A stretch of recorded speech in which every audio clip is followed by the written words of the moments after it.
বাংলাদেশ জামাত ইসলামী ঢাকা মহানগরী উত্তরের পক্ষ থেকে আমরা আসছে এখানে বৈষম্য বিরোধী ছাত্র আন্দোলনে যে সমস্ত ছাত্র এবং বীর জনতা আহত হয়েছে তাদেরকে দেখার জন্যই মূলত আমরা এসেছি। আপনারা আমাদের সাথে ছিলেন।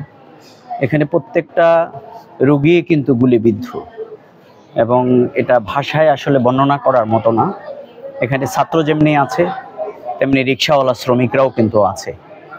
সুতরাং এটি পৃথিবীর ইতিহাসে সবচেয়ে বড় নেকারজনক ঘটনা। তারপরেও আপনারা দেখেছেন যে ছাত্র জনতার এই ত্যাগের মাধ্যমে মূলত স্বৈরাচারের পতন হয়েছে।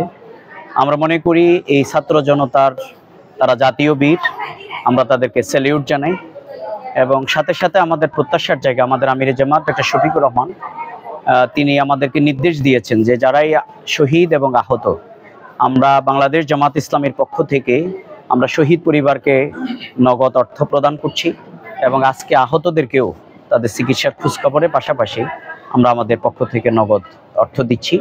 রাষ্ট্রের কাছে আমাদের দাবি থাকবে যে যারা এই স্বৈরাচার মুক্ত একটি বাংলাদেশ গড়ে তুলবার জন্য যারা ত্যাগ স্বীকার করেছেন, যারা জীবন দিয়েছেন এবং যারা এখন আহত অবস্থায় আছেন, তাদের চিকিৎসার পাশাপাশি তাদের পরিবারের জন্য যেন রাষ্ট্র খুব অচিরেই তাদের পরিবারের জন্য উদ্যোগ গ্রহণ করে এবং তাদেরকে তালিকাবদ্ধ করে আমরা মনে করি এরা আমাদের এই নতুন স্বাধীনতার মুক্তিযোদ্ধা হিসাবে তাদেরকে চিহ্নিত করে তাদের জন্য সেই সম্মানের জায়গা যেমন রাষ্ট্র নিশ্চিত করে, আমরা রাষ্ট্রের কাছে সেই দাবি জানাচ্ছি।